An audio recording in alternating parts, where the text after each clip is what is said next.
মাথার বৃষ্টি। এই খবর সর্বপ্রথম আমরা আপনাদের কাছে পৌঁছে দিয়েছিলাম। আরও একবার আমরা আপনাদের সামনে নিয়ে আসছি ব্রেকিং নিউজ।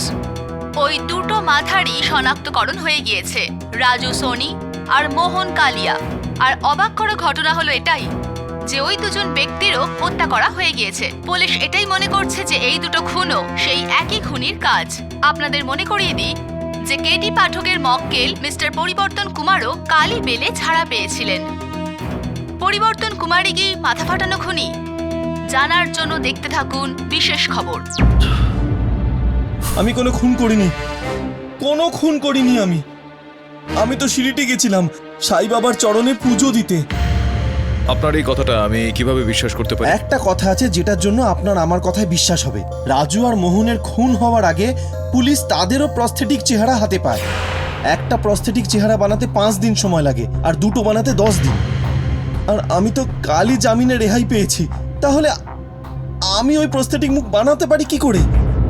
হতে পারে হয়তো আপনি এই চেহারাটা আগে থেকে বানিয়ে রেখেছেন। না না না না না কিরি স্যার, আমি এরকম কিচ্ছু করিনি, আমার কথা বিশ্বাস করুন। তাহলে তুমি ঘটনাস্থলে সেদিন কি করছিলে? আপনিই তো আমাকে ওখানে ডেকেছিলেন।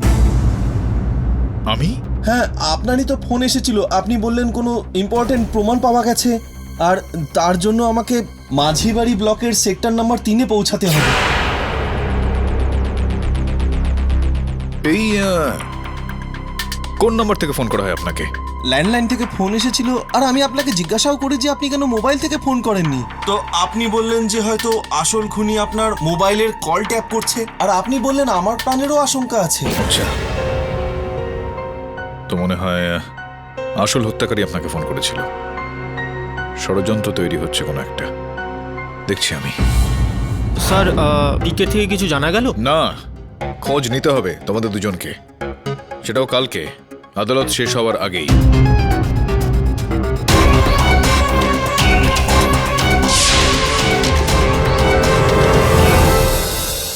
ইওর অনার, যদি আমরা পরিবর্তন কুমার বাবুকে বেলে না ছাড়তাম তাহলে আজকে রাজু সোনি আর মোহন কারিয়া দুজনেই বেঁচে থাকতেন। ইওর আরও একবার আমার মক্কেল পরিবর্তনকে হত্যার অভিযোগে ফাঁসানো হয়েছে। এই হত্যাগুলো উনি করেননি। আসল সত্যি হলো এটা যে কোনো ব্যক্তি পিসিও থেকে আমার নাম নিয়ে ওনাকে ফোন করেন আর ঘটনাস্থলে ডাকে। যখন উনি ঘটনাস্থলে গিয়ে পৌঁছলেন তখন সেখানে রাজু আর মোহনের দেহ আগে থেকেই পড়েছিল। মিস্টার পাঠক, তাহলে সেই রক্তে মাখা হাতুড়িটার কি হলো, যেটা মিস্টার পরিবর্তন বাবুর হাত থেকে সেই সময় পাওয়া গিয়েছিল? ইওর অকস্মাৎ এটা হলো যে যখন উনি গিয়ে সেখানে পৌঁছলেন ওটা অন্ধকার ছিল, আর ওনার পা কোন একটা বস্তুর সঙ্গে হোঁচট খান, আর উনি সেটাকে তুললেন আর হাতে একটা হাতুড়ি পেলেন। সেই সময় পুলিশ সেখানে পৌঁছে যায় আর হত্যার অভিযোগে ওকে গ্রেফতার করে নেয়। ধরে নেওয়া যাক যে পিসিও থেকে আপনার নাম করে আপনার মক্কেলকে অন্য কেউ ফোন করেছিল, তাহলে ওনার মোবাইলে নিশ্চয়ই সেই রেকর্ডটা থাকবে। আপনি সেই রেকর্ডটা আগে আমি পুরো বিষয়টা বের করেছি, আর আপনার অফিসে আমি একটা কপি পাঠিয়েছিলাম, মনে হয় আপনি সেটা দেখেননি একবারও। ইওর অনার, সেই তালিকা অনুযায়ী পরীক্ষা করে দেখা গেছে ইওর অনার, মাঝিবাড়ির সেক্টর নাম্বার 3 এর পিসিও থেকে সেই ফোনটা করা হয়েছিল। ইওর অনার, সর্বপ্রথম 6টার সময় আমার মক্কেলকে ফোন করে সেখানে ডাকা হয়, আর তারপরেই ওই পিসিও থেকেই মোহন আর রাজুকে 6:10 ফোন করা হয়েছিল। ওই জায়গাতে ডেকে পাঠানো হয়। ইওর অনার, এই ঘটনাটা, এই হত্যাটা 8টা আর 8:30টার মধ্যে হয়েছিল, এটা পোস্টমর্টেম রিপোর্ট বলছে। মিস্টার কেডি, আপনার যা বলবার সেটা পরিষ্কারভাবে বলুন। ইওর অনার, আমার এরকমটা মনে হয় যে কেউ খুব চালাকির সঙ্গে এই 3জনকে ওখানে ডাকে আর এই হত্যাটা করে, আর সেই অভিযোগে আমার মক্কেলকে ফাঁসিয়ে দেয়। হোয়াট ননসেন্স মিস্টার পাঠক, এটাও তো হতে পারে যে সেই কলটা পরিবর্তন কুমার বাবু নিজেই করেছিলেন। হ্যাঁ, সেটা সম্ভব হতো, সেটা সম্ভবপর ছিল যদি আমার মক্কেল সেই সময় সন্ধ্যে 6টার সময় শিরডি থেকে মুম্বাই এই যাত্রাটা না করতেন। ইওর অনার, আমার মক্কেল সেই সময় শিরডি থেকে মুম্বাই যাত্রা করছিলেন কমফোর্ট ট্রাভেলসের বাস নাম্বার MH06443-তে। সেই সময় ইওর অনার, ওনার বাসটা থানের ওই টোল প্লাজার কাছে ছিল। এটা স্পষ্ট যে যদি উনি ওই সময় বাসের ভেতর থাকে তো মাঝিবাড়ি সেক্টর নাম্বার 3 থেকে কিভাবে ফোন করতে পারেন। ইওর অনার, গত শুনানিতে আমি একটা প্রশ্ন করেছিলাম যেটার উত্তরটা এখনো আমরা খুঁজছি। প্রশ্নটা ছিল এই যে অন্ততপক্ষে কেন আর কে হেলিকপ্টার থেকে প্যারাশুটের সাহায্যে ওই দুটো নকল মাথা মাটিতে পাঠিয়ে দেয়। নো নো নো মিস্টার পাঠক, আপনি আবার মিস্টার জিন্দালকে টেনে আনবেন না। ওনার সঙ্গে এই কেসটার কোনো সম্পর্ক নেই। এই সময় আমি এই আদালতে বলতে চাইবো এটা যে ওই হেলিকপ্টারে শ্রী রাজকুমার জিন্দাল ছাড়াও অন্য কেউ ছিল। মিস্টার কেডি, এবার আমি আশা করব যে যার বিরুদ্ধে আপনি অভিযোগ করবেন তার বিরুদ্ধে নিশ্চয়ই আপনার কাছে উপযুক্ত প্রমাণ থাকবে। সত্যের খোঁজ চলছে ইওর অনার। আমি আবেদন করব যে একটু অপেক্ষা করা হোক।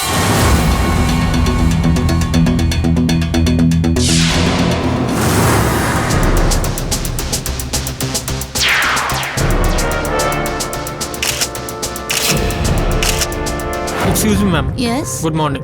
আমরা প্রতি সময় নিউজ চ্যানেল থেকে এসেছি। আমরা আপনাদের কিছু এমপ্লয়ার্সের ইন্টারভিউ নিতে চাই। আপনাদের কাছে অ্যাপয়েন্টমেন্ট লেটার আছে? অ্যাপয়েন্টমেন্ট লেটার তো নেই। Then I am sorry, without appointment letter দেখা করতে পারবেন না। Please ma'am. হয়ে গেছে।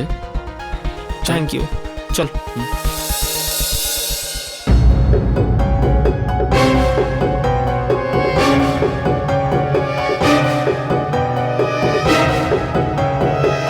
স্যার, আমি জানি না। Thank you.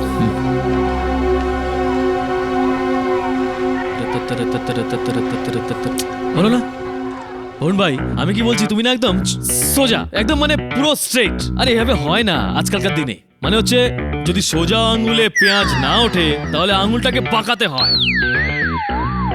ভাই, তুই কথাগুলো আগে ঠিক করে বল।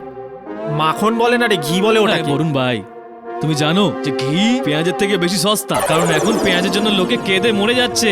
এই কারণেই আমি বললাম। প্লিজ রমন, মাথা খাস না। অরুণ ভাই, একটা কাজ করো, তুমি তোমার ওই সোজা রাস্তায় যাও, আমি আমার বেকার রাস্তায় যাই। চলি, জয় বজরং বলি।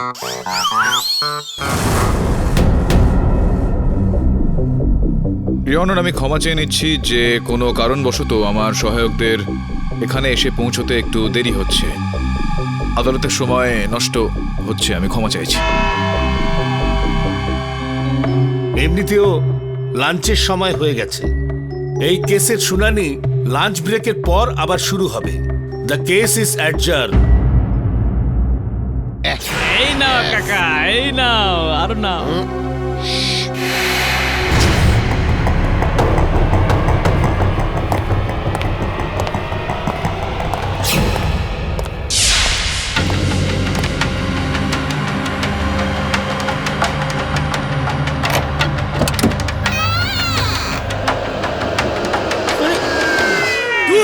বরুণ ভাই, কি করছো তুমি? তুই আমার পেছনে পেছনে কেন এই বরুণ ভাই, আমি তোমার পিছন পিছন আসিনি, তুমি আমার আগে আগে এসেছো। হ্যাঁ, বুঝেছো? তুই এরপরে একটা কথা বললে না? তাহলে তাহলে তাহলে কি? আমি তোমার রেসপেক্ট করি বলে কিন্তু কিছু বলি না, বুঝেছো? তুই আসছে ওইদিকে। মিস্টার কেডি, কি ব্যাপার? আপনার সহায়করা এখনো এলেন না? জানি না কেন ওদের এত দেরি হচ্ছে ইওর অনার। ইয়োর অনার, আমরা এমনিতেই 2 ঘন্টা এখানে নষ্ট করে ফেলেছি। এসে গেছি ইয়োর অনার।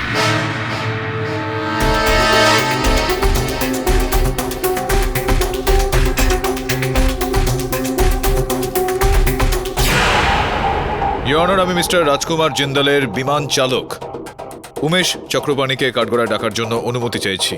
অনুমতি দিলাম। উমেশবাবু, দয়া করে আদালতকে বলুন, এই যে শ্রী রাজকুমার বাবুর হেলিকপ্টার আপনি চালাতেন, সেখানে এই পাইলট ড্রপ সিস্টেম, এই যন্ত্রটা, এটা কি জিনিস? এটা শুধু ইমার্জেন্সিতেই ব্যবহার না না না না, আমি আপনাকে এটা জিজ্ঞেস করছি না যে ওই যন্ত্রের ব্যবহার কখন করা হয়। আমি আপনার কাছে এটা জানতে চাইছি যে সেটার ব্যবহার কেন করা হয়ে থাকে, কি করার জন্য, কি কারণে। ওটা এমন একটা সিস্টেম যেটাতে একটা সুইচ অন করতেই পাইলটের সিটের পাশের জায়গাটা ওপেন হয়ে যায়। আচ্ছা, অদ্ভুত বিষয় এটা যে আপনি একটা সুইচের সাহায্যে পাইলটের ঠিক পাশের জায়গাটা, ওই স্থানটাকে খুলতে পারেন যাতে ওখান থেকে যে কোনো জিনিস নিচে ফেলে দিতে পারেন। আর আমার এই কথাটা কি ঠিক বলা হবে যে যখন পাইলট এরকমটা করেন তখন হেলিকপ্টারের অন্য যে সমস্ত যাত্রীরা থাকেন তারা এই বিষয়টা বুঝতে পারেন না? আগে হ্যাঁ স্যার, আপনি ঠিকই বলছেন। ঠিক বললাম আমি? হ্যাঁ। আচ্ছা, একটা ব্যক্তিগত প্রশ্ন আমি জিজ্ঞেস করতে চাই আপনাকে। শুনেছি যে আপনি একটা খুবই বিখ্যাত এয়ারলাইন্সের জন্য কাজ করতেন, আপনি আন্তর্জাতিক উড়ান চালাতেন, অনেক টাকা মাইনে পেতেন, তারপর হঠাৎই আপনি এত ভালো চাকরি ছেড়ে দিয়ে রাজকুমার বাবুর এই ছোট হেলিকপ্টার চালানোর চাকরিটা কেন নিয়েছিলেন? অ্যাকচুয়ালি আপনার কাছে কোনো উত্তর নেই, আমার কাছে উত্তর আছে, আমি সেটা বলছি।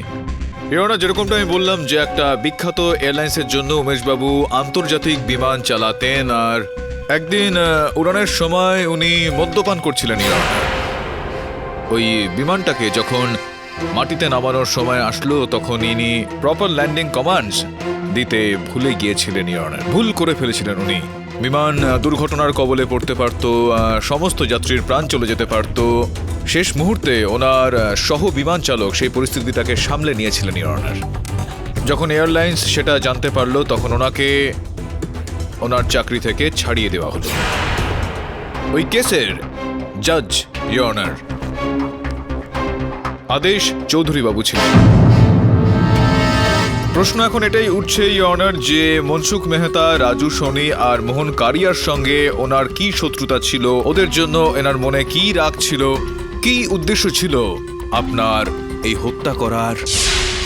প্রশ্নের উত্তর হলো এটাই ইয়নার যে 14ই আগস্ট উনি মোহন কারিয়ার দোকান থেকে 5 ভরি সোনা কিনেছিলেন, আর দ্বিতীয় দিন ওনার দোকানে ফিরে আসেন আর ওনার ওপরেই দোষারোপ দেওয়া হয় যে উনি ওনাকে নকল সোনা বিক্রি করেছেন। এই বিষয়টাকে নিয়ে একটা তর্ক বিতর্ক হয় ইয়নার, আর মোহনবাবু মনসুখ ভাই আর রাজুর সাহায্যে ওনাকে মেরে পুলিশের ভয় দেখিয়ে দোকান থেকে বাইরে বার করে দেয়। ঠিক বলছি আমি? আই মিন এগুলো হয়েছিল, কিন্তু ওটা তো একটা ছোটখাটো ঝামেলা ছিল। আচ্ছা, ছোট ঝগড়া ছিল। আপনি মদের নেশায় চুর হয়ে ওনার দোকানে গেলেন আর ওনার ওপর নকল সোনা বিক্রি করার দোষারোপ দিলেন, আর উনি আপনাকে মেরে দোকান থেকে বার করে দেন, আর আপনি ওনাকে প্রাণে মেরে ফেলার হুমকি দিয়েছিলেন। এটা ছোটখাটো ঝগড়া?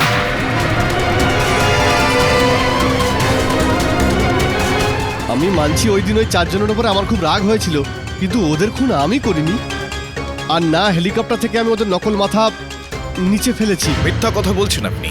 আমি সত্যি বলছি, ওই দুদিন যে দুর্ঘটনা ঘটেছিল আমি হেলিকপ্টারে ছিলামই না। ক্ষমা চাইছি আমি, আপনি হেলিকপ্টারে ছিলেন না, কিন্তু রেজিস্টার তো বলছে যে আপনি হেলিকপ্টারে ছিলেন। আমি শুধু সই করার জন্যই রাডার রুমে গিয়েছিলাম, তারপর আমি হেলিকপ্টার অবধি গিয়েছিলাম, কিন্তু হেলিকপ্টারে আমি না, আমার অ্যাসিস্ট্যান্ট গিয়েছিল। তার মানে যেই দিন জিন্দাল বাবুর হেলিকপ্টার সেই জায়গা থেকে যাচ্ছিল যেখানে হেলিকপ্টার থেকে কাটা মুন্ডু নিচে ফেলা হয়েছিল, সেদিন না তো জিন্দাল বাবু আর না ওনার পাইলট, দুজনের মধ্যে কেউই হেলিকপ্টারে ছিলেন না। তো প্রশ্ন এখন এটা উঠছে ইয়নার যে যদি উমেশ বাবু আর রাজকুমার বাবু দুজনেই হেলিকপ্টারে যাত্রা না করে থাকেন তাহলে কে করেছিল? ভূষণ। ভূষণ বাবু, উমেশ বাবুর এরকমটা বক্তব্য যে ওনার জায়গায় সেই দিন হেলিকপ্টারটা আপনি সেদিন চালিয়েছিলেন, এটা কি সত্যি কথা? দেখুন ভূষণ বাবু, আপনার যা বলবার নির্ভয়ে বলুন, কাউকে ভয় পাবার কোনো দরকার নেই। আমার নিজের কেরিয়ারের চিন্তা আছে স্যার। আমি একজন ট্রেনি পাইলট, আমার ফ্লাইং লাইসেন্সও নেই। 145 ফ্লাইং আওয়ার্স পুরো না হওয়া অবধি আমি লাইসেন্স পেতে পারি না স্যার। তো এতে অসুবিধার কি আছে? আমার বাবার ক্যান্সার আছে স্যার, ওনার ট্রিটমেন্টের খরচ আর আমার ফ্লাইংয়ের খরচ একসাথে চলতে পারে না স্যার। উমেশবাবুকে রিকোয়েস্ট করেছিলাম ওনার জায়গায় আমাকে যেন ফ্লাইং করতে দেয়, যাতে আমি ফ্লাইং আওয়ার জমা করতে পারি আর লাইসেন্স তাড়াতাড়ি পেয়ে যাই আর তাড়াতাড়ি আয় করতে পারি আর বাবার চিকিৎসা করাতে পারি। ইওর অনার, উমেশ বাবুর ভূষণ বাবুকে দরকার ছিল আর ভূষণ বাবুর উমেশ বাবুকে, কিন্তু এই দুজনের এই হত্যার সঙ্গে কি সম্পর্ক? এই আদালত কাল পর্যন্ত মুলতুবি করা হলো। The court is adjourn. Sir, আমরা সবাই জানি যে পিকে ইনোসেন্ট, কিন্তু আমরা ওকে বাঁচাবো কি করে? পাঠকবাবু, প্রথমে এটা ভাবুন আপনি নিজেকে বাঁচাবেন কি করে।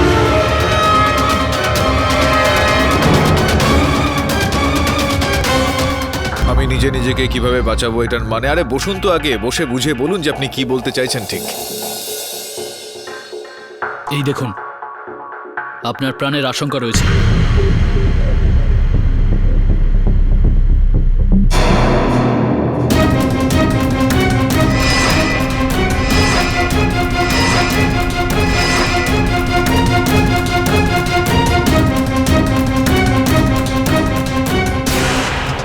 পাঠকবাবু, আপনার কিন্তু পুলিশ প্রোটেকশনের প্রয়োজন। আমার মনে হয় আপনার বিশ্রাম নেওয়া উচিত প্রবলবাবু। যতক্ষণ আমার নিরাপত্তা নিয়ে প্রশ্ন উঠছে, আমি আমার সুরক্ষা নিজেই করতে পারবো।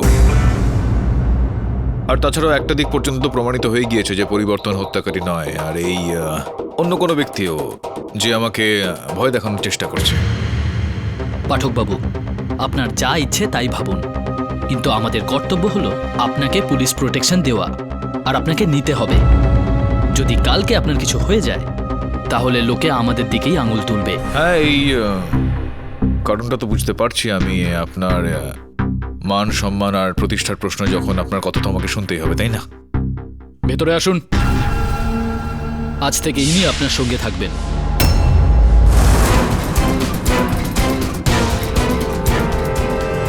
স্যার, আমি বুঝতে পারছি না আপনার নকল মাথাটা বানালো কি?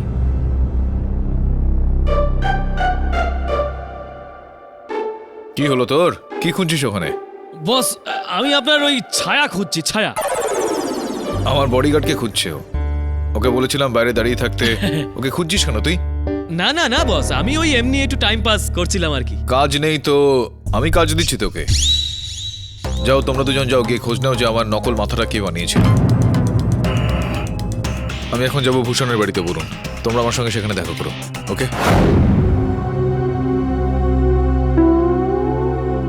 কি? আমিও যাব। কোথায় যাবে? যেখানে আপনি যাচ্ছেন। আচ্ছা, আমি তো শৌচাগারে যাব। শৌচাগারে যাব তো কি করবে তুমি? প্রথমে আমি যাব, গিয়ে চেক করব, আর তারপরে দরজার বাইরে আপনার জন্য অপেক্ষা করব, আর তারপর 30 সেকেন্ড পর দরজায় নক করব। যদি আপনার জবাব না পাই তাহলে দরজা ভেঙে ফেলবো। দরজা ভেঙে দেবেন? না, এই সময় তো আমি শৌচাগারে যাচ্ছি না, আমি তো ভূষণের বাড়িতে যাচ্ছি। আমিও যাব স্যার। না, ওইভাবে যাওয়ার কি আছে? আমি গাড়িতে যাচ্ছি, আপনি গাড়িতে বসে পড়ুন, আসুন।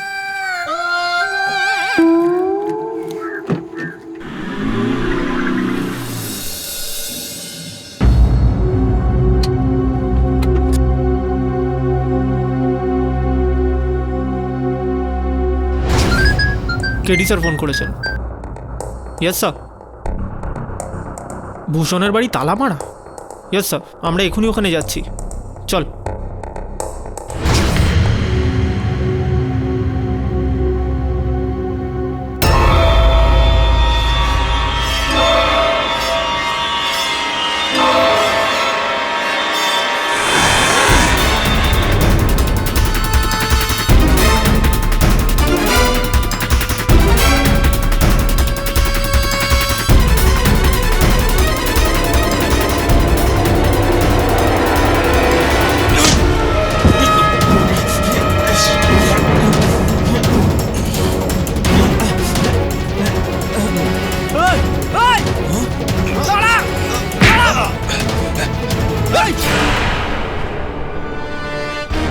স্যার, আপনি ঠিক আছেন? বস, তোমার লাগেনি তো?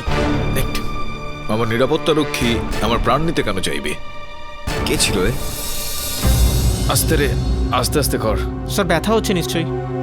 দেখ, ব্যথা তো হবেই যখন আপনি এটা জানতে পারবেন যে আপনার মক্কেলি আপনাকে মিথ্যে কথা বলছে। আধ ঘন্টা আগে যখন আমি পিকের স্টুডিওতে তল্লাশি করার জন্য গেলাম, তখন ওখানে আপনার মাথার মডেল আর একটা ফটো পেলাম। চিন্তার বিষয় এটা যে পিকে এই কথাটা আমার থেকে কেন লুকোলো। স্যার, আর একটা ব্যাপার আছে। পিকে জিন্দালের ঠাকুরদার মূর্তিও বানিয়েছিল। যখন আমি ইনভেস্টিগেশন করতে ওদের অফিসে গেছিলাম তখন এন্ট্রান্সেই ছিল। স্যার, ওটাতেও পিকের লোগো লাগানো ছিল। দাদুর মূর্তি কেন বানালো? হ্যাঁ, এটা সত্যি যে আমি তৃতীয় অর্ডারও পেয়েছিলাম আপনার প্রস্থেটিক মুখ বানানোর জন্য। কিন্তু যখন আদেশবাবু আর মনসুখ ভাই খুন হয়ে যায় আর পুলিশ আমাকে গ্রেপ্তার করে আর আপনি যখন আমার কেস নেন, তখন আমি ভয় পেয়ে যাই আর একটু স্বার্থপরও হয়ে যাই। কারণ যদি আমি আপনাকে এই কথাটা বলে দিতাম তাহলে হয়তো আপনি আমার কেস লড়তেন না। আরো কিছু বিষয় রয়েছে যেগুলো আমার থেকে লুকাচ্ছেন। আমি আর কিছুই আপনার কাছ থেকে লুকাচ্ছি না। ওই জিন্দাল বাবুর দাদুর মূর্তিটাও আপনি বানিয়েছিলেন? না। আবারও মিথ্যা কথা বলছেন আপনি। তো তাহলে দেখুন, এই মূর্তিটার পিছনে পিকে কেন লেখা আছে? হ্যাঁ, এটা তো আমিই বানিয়েছি, কিন্তু এখন আমি জানতে পারলাম যে এটা ওনার ঠাকুরদা। আমি আমার কেরিয়ারে হাজার হাজার মূর্তি আর মুখ বানিয়েছি, কিন্তু আমি কখনো কারো পরিচয় জানতে চাইনি। এই যে কাজটা তুমি করো, এই কাজটা তোমার কাছে আসে কিভাবে? কোনো বিজ্ঞাপন দাও তুমি খবরের কাগজে, নাকি কোনো দালাল ইত্যাদি রয়েছে? আমার একজন এজেন্ট আছে, অজিত নাগপাল। সেই অর্ডার আনতো, তার পরিবর্তে আমি ওকে 10% কমিশন দিতাম। কিন্তু সেই লোকটা ভীষণ ফ্রড ছিল। কখনো কখনো ক্লায়েন্টের কাছ থেকে আমার নামে পেমেন্ট তুলে নিত আর আমাকে 1 পয়সা দিত না। আর এই কথা নিয়ে আমাদের মধ্যে ঝগড়াও হয়েছে। অজিত নাগপাল, জিন্দালের হেলিকপ্টার, আর কোনো শক্তিশালী ব্যক্তি যে লোকজনের মাথায় হাতুড়ি মেরে তাদেরকে হত্যা করছে। তিনটেই একে অপরের থেকে বিপরীত বলে মনে হয়। আমার মাথার নেটওয়ার্ক একবারে কাজ করছে না। ভগবানের দিব্যি বস, আমি যখন আমাদের ওই কিরণ কাকার সঙ্গে মদের দোকানে মদ? আচ্ছা, তুই মদ্যপান করছিলি? তুই তো বললি যে তুই শুধরে গেছিস। না, মা কালী দিব্যি বস, আমি সত্যি শুধরে গেছি। আমি তোমাকে প্রমিস করেছিলাম না বস? কিন্তু জানো তো বস, এই ধরনের লোকের মুখ খোলানোর জন্য একটু একটু খাওয়াতেই হয় বস। তো কি কথা বার করলি তুই, বল। দাঁড়াও, মনে করছি। আমাকে ওই কিরণ কাকা বলেছিল, এই না কাকা, এই না, আর না। ঠিক মনে হ্যাঁ হ্যাঁ, বলো বলো। বলবান পালোয়ান জিন্দালের ওয়াচম্যান ছিল। ওর ডান হাতের এই আঙুলটা ঠিক এই আঙুলটা ছিল না। ওইটাই তো কাটা বস। হ্যাঁ বস। আচ্ছা, কোড়ে আঙুলটা কাটা আছে। আমারও সেদিন মনে হয়েছিল যে ওর কোড়ে আঙুলটা কাটা আছে।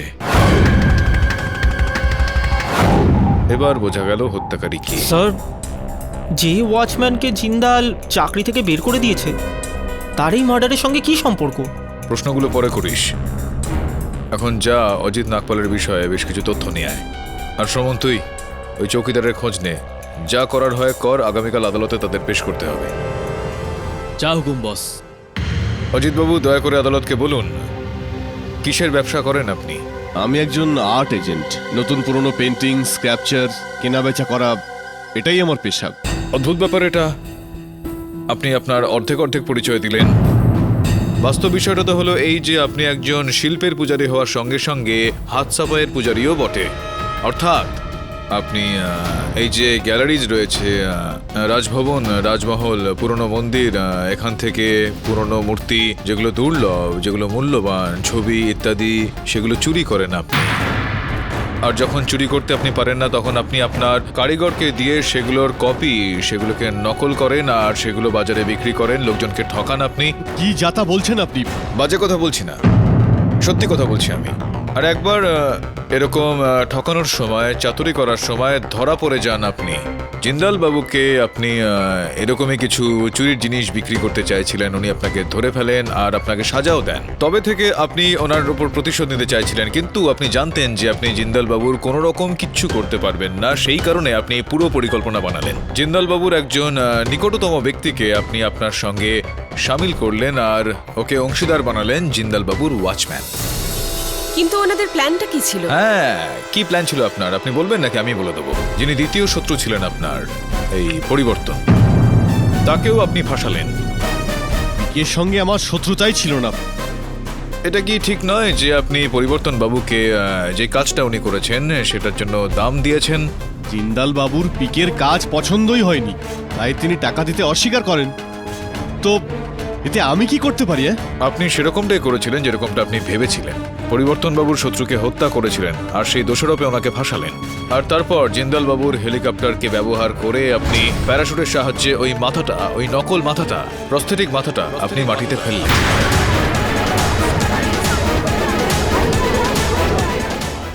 মিস্টার পাঠক, আপনি কি এটা বলতে চাইছেন যে সেই সময় অজিত বাবুও হেলিকপ্টারে উপস্থিত ছিলেন?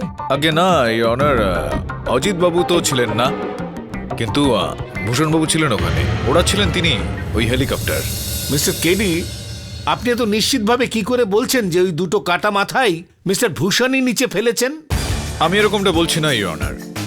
অজিত বাবুর ব্যাংকের তালিকা আর ওনার ফোনের তালিকা এরকমটা বলছে, যেটা আপনার টেবিলের উপর রাখা আছে। ফোনের তালিকা অনুযায়ী অনেকবার উনি ভূষণ বাবুর সঙ্গে কথাবার্তা চালান, আর দুবার আলাদা আলাদা সময় উনি ওনার অ্যাকাউন্ট থেকে ভূষণ বাবুর অ্যাকাউন্টে 10 লক্ষ টাকার অ্যামাউন্ট ট্রান্সফার করে ইওর অনার।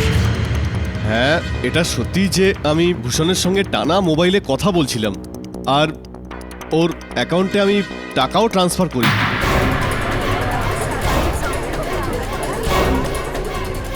কিন্তু সেটা এই জন্যে যে ও আমাকে জিন্দাল সাহেবের অফিস থেকে ফটো বের করে দেওয়ার কথা ছিল, যেটা ইটালি আর জার্মানের আর্টিস্টের পেন্টিং ছিল। আর ওর নিজের অসুস্থ বাবার চিকিৎসার জন্য অনেক টাকার দরকার ছিল, তো টাকার লোভ দেখিয়ে ওকে আমি এই কাজটা করাই। জজ সাহেব, আমি অপরাধী, আপনার যা ইচ্ছে সাজা আমাকে দিন, কিন্তু আমি কাউকে খুন করিনি। আমি আমি আমি খুন করিনি, আমি খুনি নই। মিস্টার কেডি, আপনি কি কিছু বলতে চান? ইওর অনার, আপনি যদি অনুমতি দেন তো আমি আমার সহায়কদের জন্য অপেক্ষা করব, যারা এই সময় চৌকিদারকে নিয়ে আসছে, হয়তো যিনি ওনার সঙ্গী ছিলেন। বস,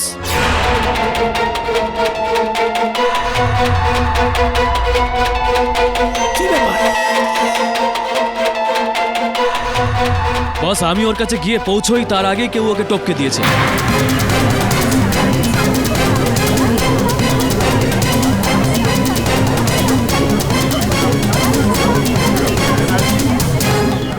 আমার এই হাতের উপরই প্রাণটা গিয়েছে। স্যার, জিন্দালের ওয়াচম্যানের মৃত্যু ওইভাবেই হয়েছে, মাথায় বাড়ি খেয়ে। শিকারী নিজে শিকার হয়ে গেল। চলো আমার সঙ্গে। এক্সকিউজ মি ম্যাম, অ্যাকচুয়ালি আমরা মিস্টার জিন্দালের ইন্টারভিউ নিতে চাই। ওনাকে এই ইন্টারভিউতে এই দেশের সবথেকে বড় বিজনেসম্যানের খেতাব দিতে চাই।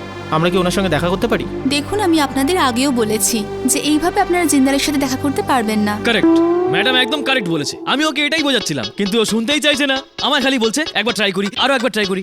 আপনার বন্ধু একদম ঠিক বলছেন, উনি ঠিক বুঝেছেন। আপনি জিন্দালের সঙ্গে দেখা করার জন্য আগে ওনার অ্যাপয়েন্টমেন্ট নিন। আচ্ছা, বলছি ম্যাডাম, আমি আসলে বলছিলাম যে যে আপনার সঙ্গে দেখা করার জন্য কার থেকে অ্যাপয়েন্টমেন্ট নিতে হবে? কি? আসলে হয়েছে কি, আমি পিছনে দাঁড়িয়ে আপনার চোখ দুটো দেখছিলাম। আপনার চোখ দুটো সমুদ্রের মতো গভীর। মন চায় যে ভেতর থেকে মুক্ত নিয়ে আসি। মানে বলতে চাইছি যে আপনার চোখ দুটো কি রিয়েল নাকি লেন্স পড়েছেন আপনি? অফকোর্স আমার আসল চোখ। আপনার এই না বলা, আপনার এই রাগ সব সত্যি? তাহলে আপনি যা বলবেন সবই সত্যি ম্যাডাম। আপনাকে দেখে না আমার নিজের ঠাকুমার কথা মনে পড়ে যাচ্ছে। সরি, কিন্তু কি করব, আমার নিজের ঠাকুমা তো আর আমার কাছে নেই না, অনেক দূরে চলে গেছে। আমাদের সবাইকে ছেড়ে অনেক দূরে চলে গেছে, অনেক উপরে চলে গেছে। আমার ঠাকুমা উপরে চলে গেছে ম্যাডাম, উপরে চলে গেছে ম্যাডাম, উপরে চলে গেছে ঠাকুমা। ম্যাডাম নিচে তাকান, উপরে তাকিয়ে বেশিক্ষণ আর লাভ নেই। খুব মিস করি আমি আমার ঠাকুমাকে। কি করা যাবে madam? Call me, miss me, I will see you. দাঁড়ান স্যার, কোথায় যাচ্ছেন আপনি? ওই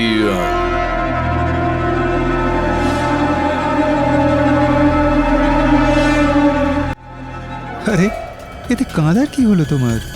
তুমি তো খুব ভালো কাজ করেছো। ফ্লাইং ক্লাবের জন্য তুমি হেলিকপ্টার উড়িয়েছো, নিজে পয়সা রোজগার করেছো। আর ভূষণকেও তো তুমি হেলিকপ্টার ফ্লাই করতে দিয়েছো, যাতে ওর ফ্লাইং আওয়ার্স জমা হতে পারে। এক কথায় তুমি নিজের আর ভূষণের জীবনে অন্য মাত্রা আনতে চেয়েছো। এখন কিছুটা সময় এই কেবিনটাতেও অতিবাহিত করো।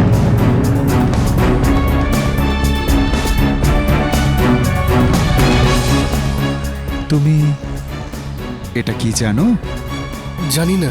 তাহলে জিজ্ঞেস করো। কি এটা? আরে, এটা একটা লাইটার। তুমি জানো এই লাইটার দিয়ে তোমায় কি করতে হবে? জানি না। তাহলে জিজ্ঞেস করো। কি করতে হবে স্যার? এই লাইটারটা তোমায় 5 বার জ্বালাতে হবে। যদি তুমি সফল হও তাহলে তোমার জীবনে একটা নতুন মাত্রা এসে যুক্ত হবে, আর যদি তুমি অসফল হও তাহলে এই লাইটার দিয়ে তোমার চিতা জ্বলবে।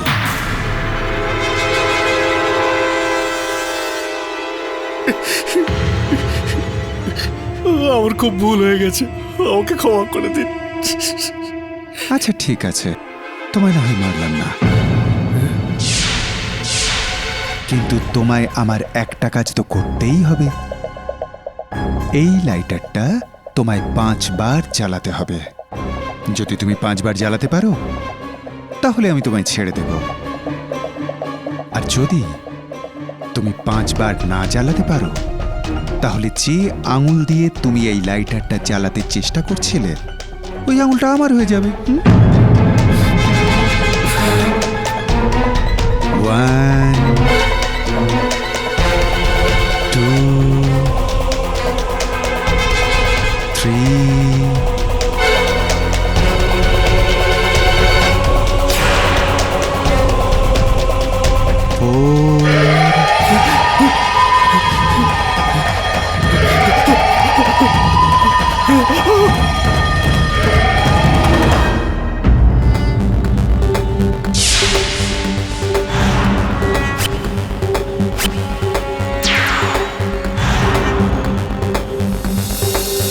বস, আমাকে ওই জিন্দালের রিসেপশনিস্ট বলছিল যে পুনেতে জিন্দালের একদম খাস একজন শেফ আছে। হ্যাঁ বস।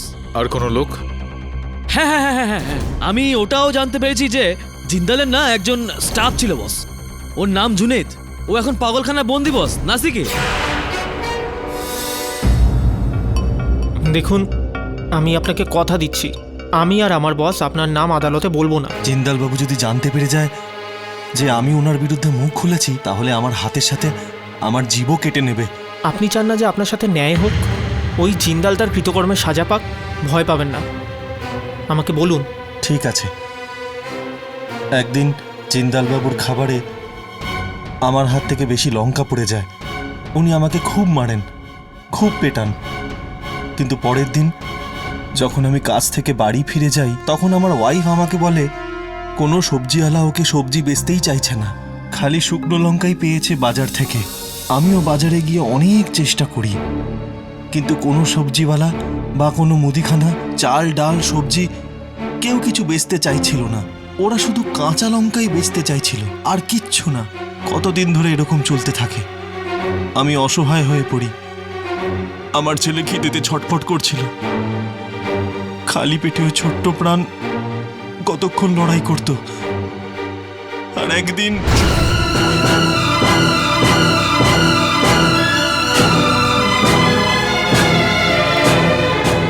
খিদের জ্বালায় বেচারা কাঁচা লঙ্কা খেয়ে ফেলে, আর কিছুদিন পরেই মারা যায়। এই ডিটেলটা আপনাকে আমি দিতে পারবো না। এমনিতেই এসব অন্যায় কাজ, এসব কাজ আমি করি না। আমি আসলে এটা দারুণ তো, এটা তো 1000 টাকার নোট।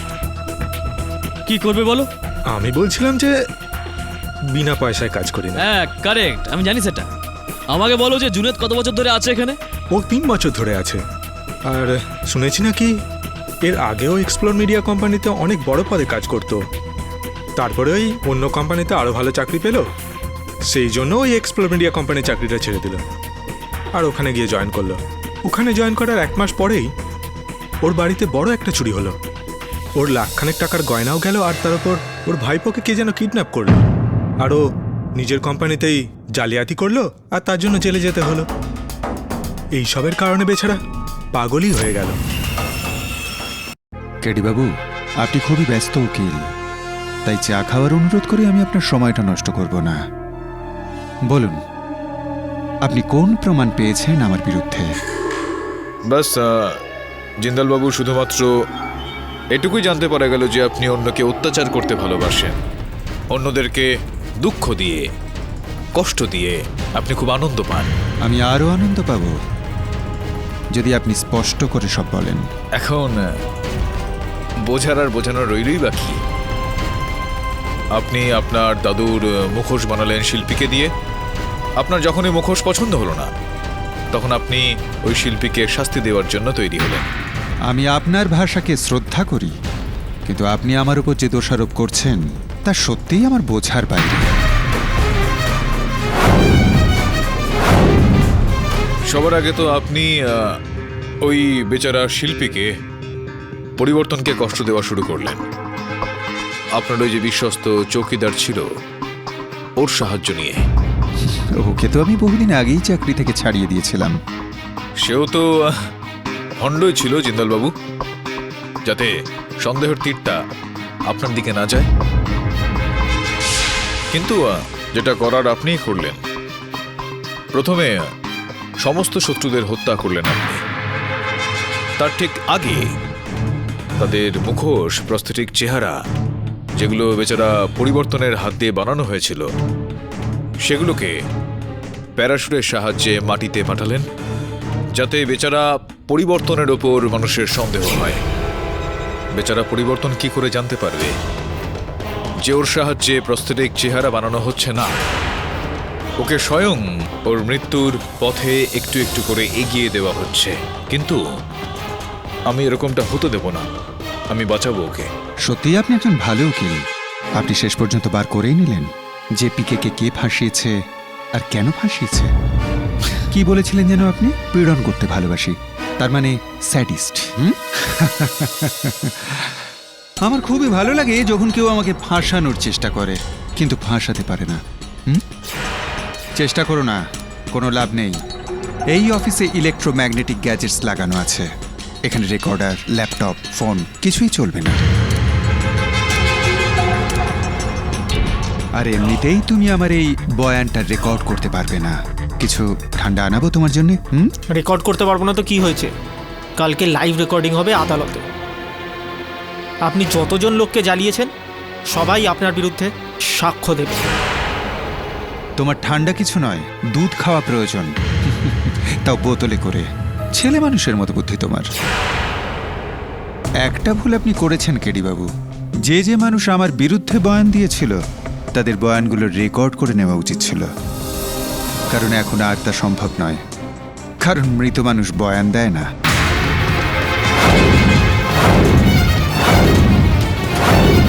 কেডি বাবু, আপনি তো এখন জেনেই গেছেন আমার স্বভাবটা কি রকম। আমার মানুষকে কষ্ট দিয়ে দিয়ে মারতে ভীষণ ভালো লাগে।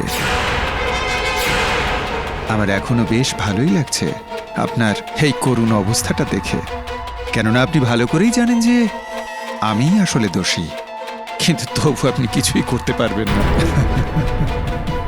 কেননা আমি এই দেশের আইনের থেকেও বড়, অনেক বড়। হ্যাঁ, ঠিক বললেন আপনি জিন্দল বাবু। খুব বড় একজন আপনি, বিশাল। খুবই পুরনো একটা গল্প আছে, শুনেছেন নিশ্চয়ই আপনি। হাতি পিঁপড়ের থেকে অনেক বড় হয়ে থাকে, কিন্তু যদি পিঁপড়ে হাতির সুরে ঢুকে পড়ে, তারপরের গল্পটা তো জানেন নিশ্চয়ই আপনি।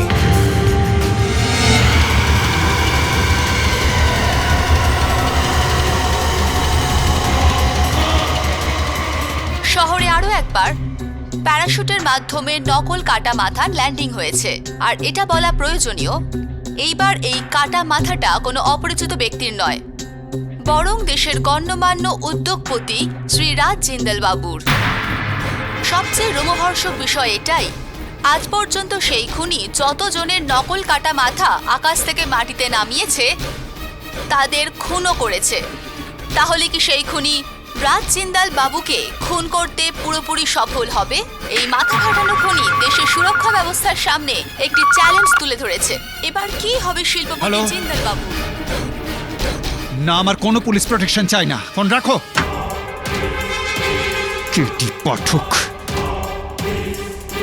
আমাকে ফাঁসানোর চেষ্টা করছো তুমি। পিঁপড়ে তুমি আমার কাছে। পিষে রেখে দেবো আমি তোমাকে, পিষে রেখে দেবো। বলছিলাম বস, আমি তোমার এই প্ল্যানটা কিছু বুঝতেই পারছি না। সমন, খুব সিম্পল। কেডি স্যার জিন্দালকে ওনারই প্ল্যানে ফাঁসাচ্ছেন। এখন যদি 24 ঘন্টায় জিন্দালের খুন না হয় তাহলে এটা ক্লিয়ার হয়ে যাবে যে জিন্দালই খুনি। বুঝলি জিন্দাল? হ্যাঁ জিন্দাল বাবু বলুন। কেডি পাঠক, এতদিন শুনেছিলাম ভগবান তোমাকে বাড়তি বুদ্ধি দিয়েছে, কিন্তু আজ দেখেও নিলাম আর অনুভবও করে নিলাম তোমার মতো একজন বুদ্ধিমান খেলোয়াড়ের সঙ্গে খেলতে ভীষণ ভালো লাগবে, ভীষণ। খুবই খুশি আর উত্তেজিত শোনাচ্ছিল এই জিন্দালকে। কিছু তো গন্ডগোল আছে ভাই, খুঁজতে হবে ওকে। বাড়িতে বা অফিসে তো পাওয়া যাবে না। তো তাহলে শোন, খোঁজ নেই কোথায় আছে।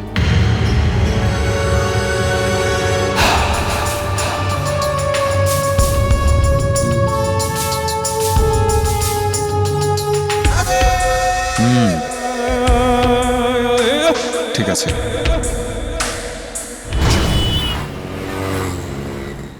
লাশটা কটার সময় আর কোথায় পৌঁছতে হবে জানো তো? হ্যাঁ জানি স্যার, কিন্তু কাল লাশটাকে কোথায় পৌঁছাতে হবে এটা তো আপনি বললেন না। 2 ঘন্টা পরে আসবে, নিজেই সব বুঝতে পারবে তখন। যাও। ঠিক আছে স্যার, চ।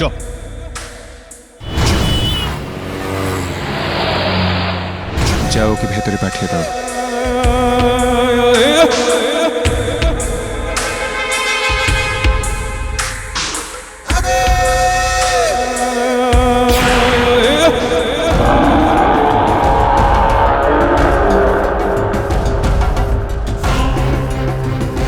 রেডি?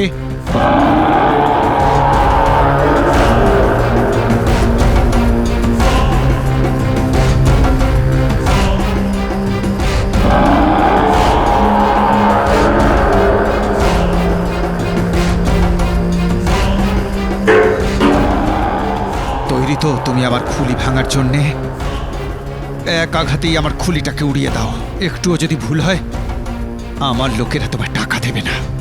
কেটি পাঠক, সমস্ত কেসে তুমি শুধু একা জিতবে না। তাড়াতাড়ি করো, উড়িয়ে দাও আমার খুলিটা।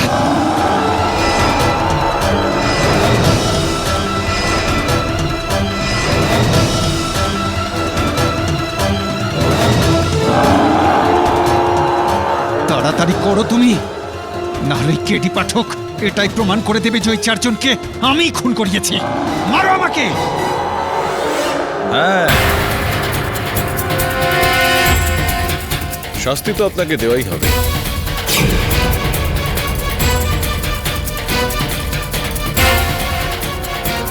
কিন্তু এই হাতুড়ি দিয়ে না, এটা তো শ্রবণ বানিয়ে দিয়েছিল আমাকে থার্মোকল দিয়ে। এটা সরি, নকল হাতুড়ি এটা। এবার আপনার মাথা ফাটিয়ে আপনাকে শাস্তি দেওয়া হবে না, শুলে চড়িয়ে শাস্তি দেওয়া হবে। মহামান্য বিচারক দেবেন আদালতে। কি হলো, এই চোখ বড় বড় করে আপনি কেন দেখছেন আমাকে? আচ্ছা, আপনি ভাবছেন যে আমি এখানে কেন? এখানে তো তার হওয়ার কথা ছিল, যে আপনার আঘাত করে মাথা ফাটিয়ে হত্যাকারী যে আর কি। তো হলো এটা যে ওকে আমরা ধরে ফেললাম আর ওকে এখন আমরা বেঁধে রেখেছি। আপনার সঙ্গেই নিয়ে যাওয়া হবে ওকে থানায়। এবার এইটা ভাবছেন হয়তো আপনি যে কিভাবে জানতে পারলাম আমি। তো ওই যে আমার সহায়ক রয়েছেন, যাকে আপনি দুধ খাওয়াবেন বলেছিলেন, ও দুধ খেয়ে নিয়েছে, বুদ্ধি গজিয়েছে ওর।